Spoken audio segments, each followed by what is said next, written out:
I don't know about you guys, but I am, my life is a plateau.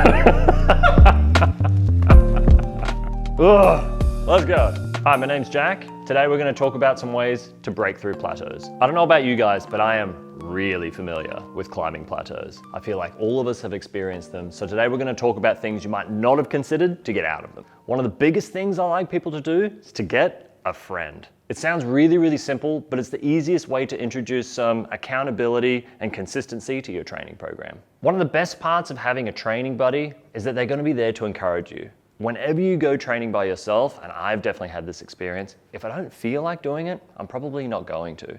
Whereas if you have someone there kind of cheering you on, saying that you can go again, saying you can try that thing that's a little harder than what you've tried, you're going to be way more likely to do it. Color grades within the gym are psychologically difficult when it comes to pushing yourself because it generally puts a cap on what you're going to be willing to try. You try a black one day and it's really difficult, so then you generally are going to stick on the grades that are underneath those. The problem arises when you have a grade that you're consistently performing at, but all of a sudden you come across a really difficult one, and for some reason you can't do it. Having a training buddy in those scenarios is really helpful. The other thing that's really handy is actually going outside to find a benchmark for your climbing. Some of the benefits of climbing outdoors as opposed to climbing indoors is the fact that climbs inside, they don't stick around for too long.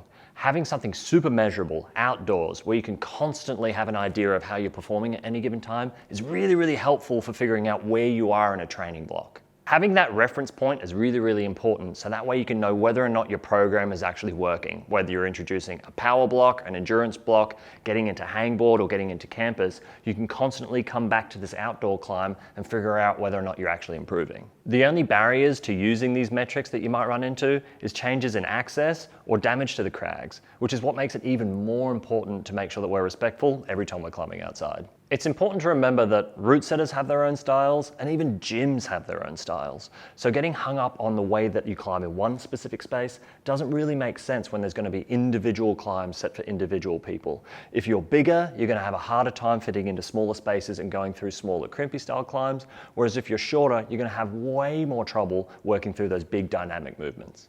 But don't let that discourage you. That's just rock climbing. Outdoors, you're going to run into the exactly same problem.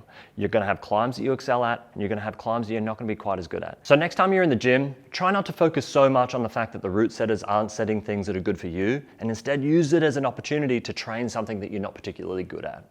What I generally suggest to people, once they've found their training buddy, is to pick a project, something that's beyond your skill level. Achievable, but beyond your skill level. Start to create a training program around that, and usually you'll find some weaknesses that you can actually focus on. What I generally find people have is 3 spots. 1, mobility, 2, core stability, and 3, finger strength. It's such an undervalued piece of training.